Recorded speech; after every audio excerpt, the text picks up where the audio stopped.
Good morning, good afternoon, or good night, whatever time good, you folks. watching this. I'm John Fields, And I'm Nick Isaacs. and this is the One Stop Shop podcast.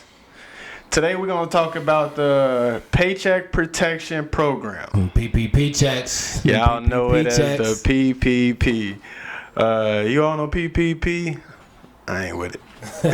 He said, But basically, I feel like it was a setup for It sort of came off as a setup for black folks because they were most of the people that applied and got approved for it were black folks, and they were easily accepted. yeah, definitely. And this, for us, we just thought it was like kind of a continuance of the, COVID relief checks. When everybody was filing for unemployment, and people were doing those scams.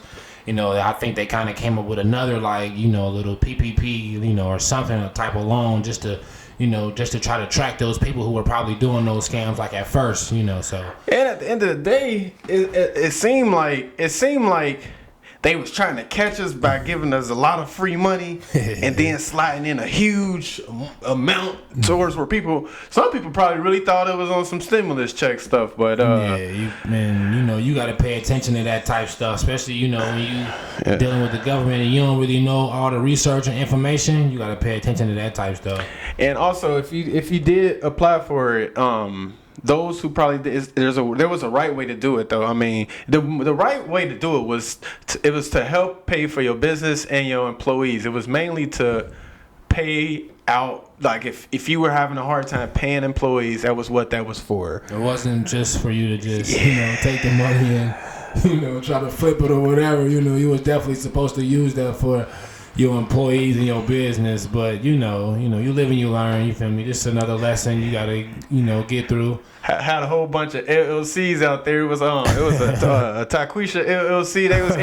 They was using their auntie's names, their cousin's name, LLC. It putting people's address. Your grandma don't put your grandma address. Not Gigi. Why would you do Gigi like that? Why would you do Gigi like that? Alone, y'all childish. Cause now. And don't try to run and then have Grams go to prison, because then, the felony ain't going to be awkward. No, without grandma cooking, it's going to be awkward. Graham going to be FaceTiming from prison like, hey, when I get out, tell my grandbaby. I feel real bad, though, for people who did.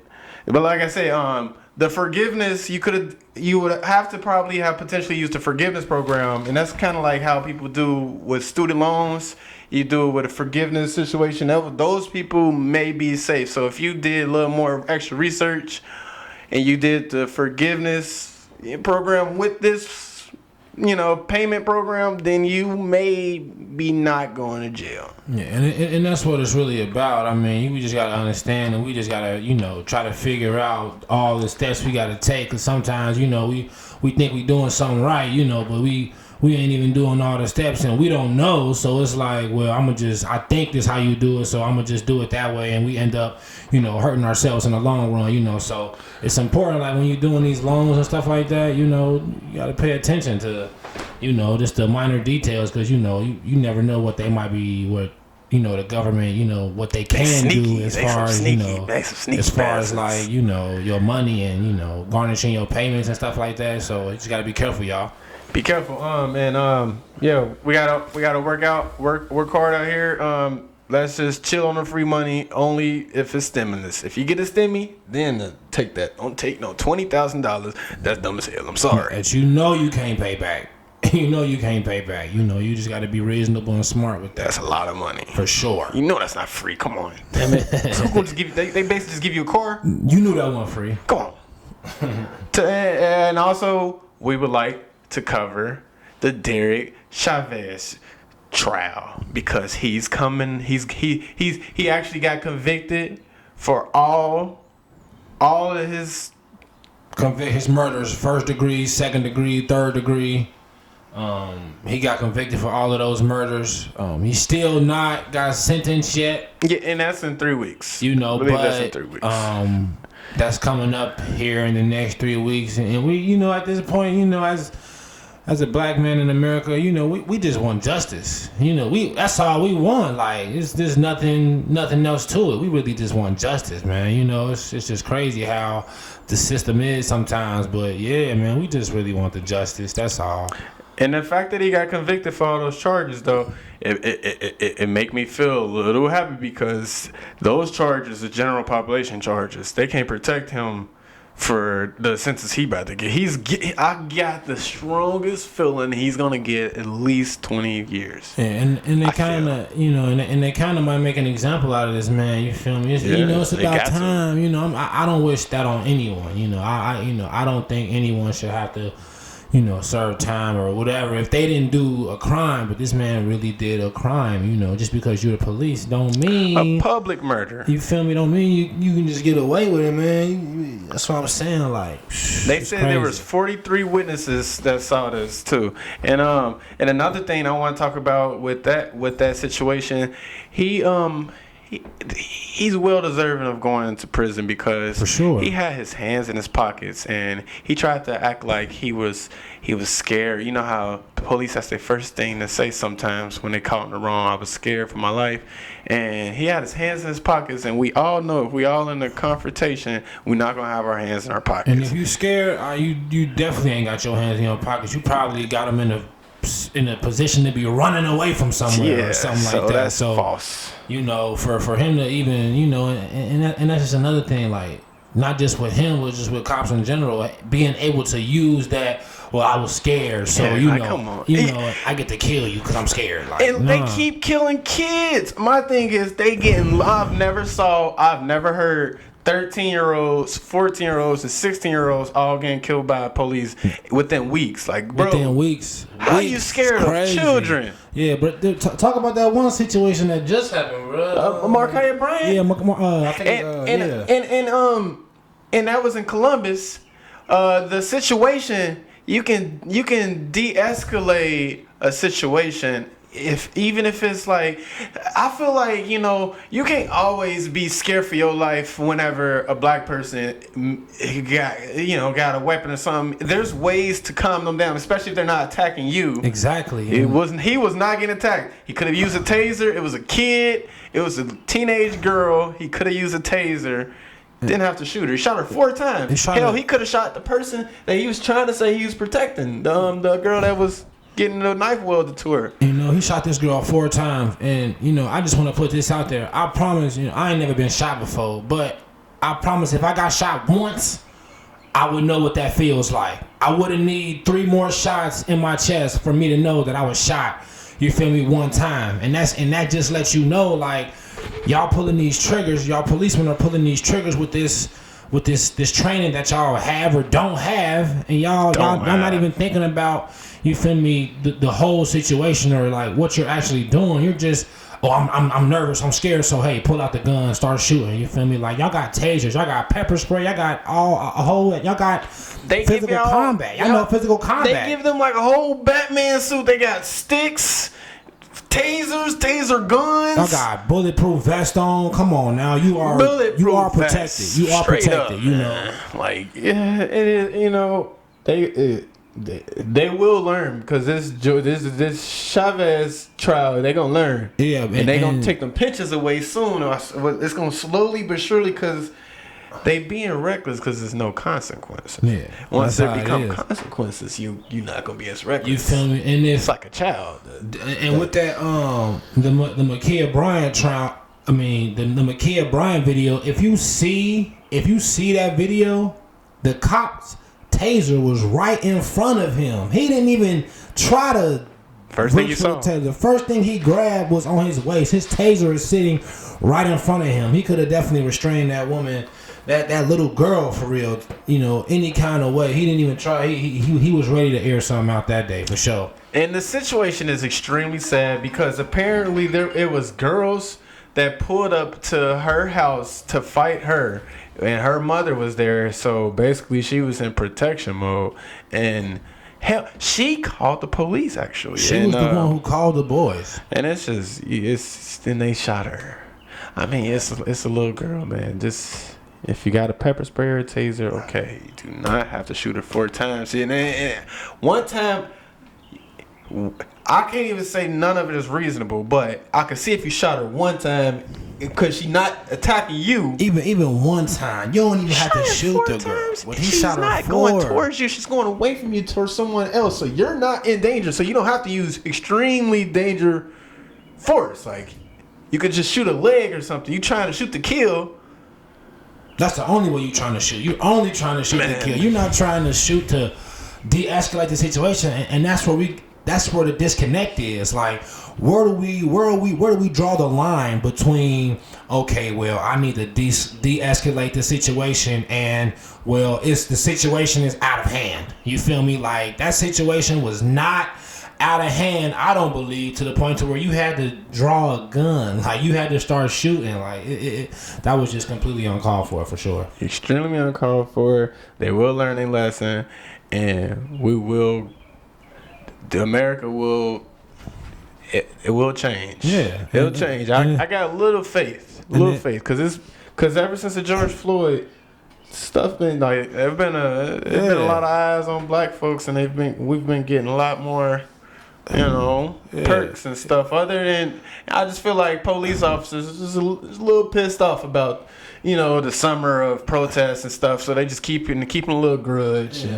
And not even just about a black thing, but I'm starting to see, like, even white people getting tired of it. Like, it's some white people out here who, like, they're like, come on, man. Come on now. Now, some of this stuff I understand. Some of these white people out here is different, but not all of these people are racist or and stuff like that. But you can just tell that, you feel me, there's a problem with the system, and a problem with how we training our policemen. Not just they just giving them their badges. It's just it's just like they said it's easier to get your police badge than it is to get a barber license.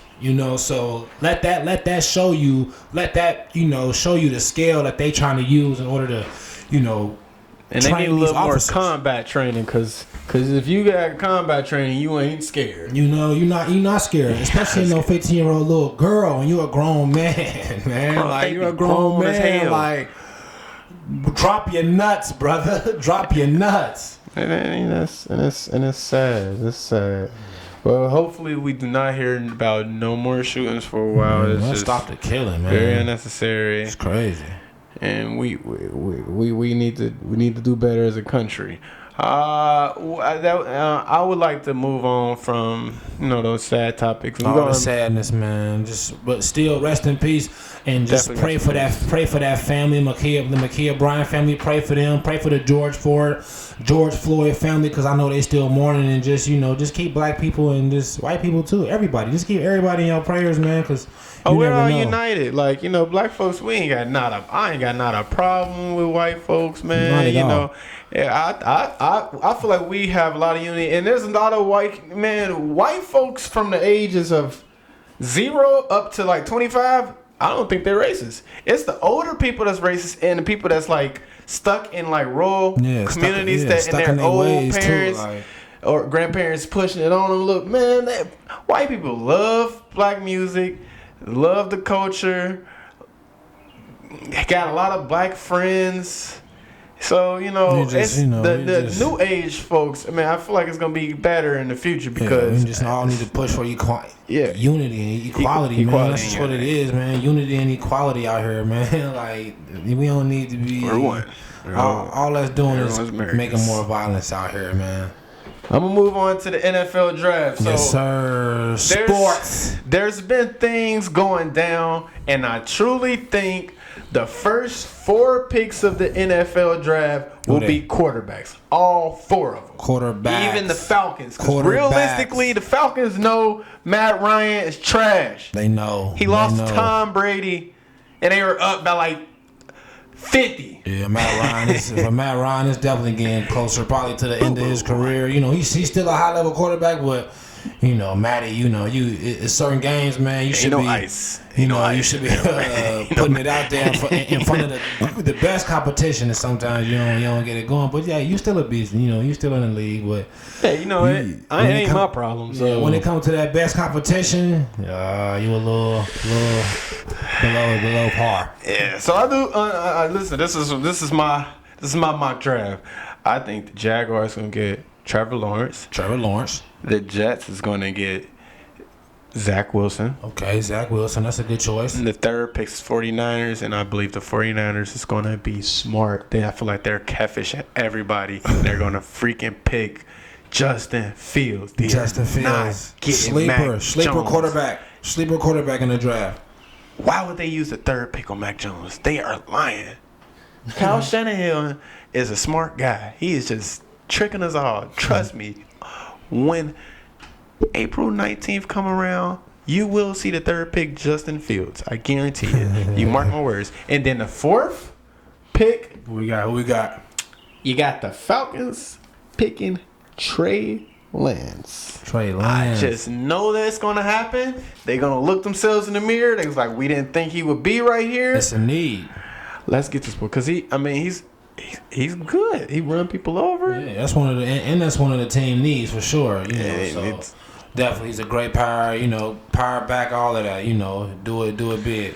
And then y'all know what that leave it to the Bengals. Them Bengals. And y'all know who's still on the board if it's only 4 quarterbacks taken and nobody else been taken but quarterbacks.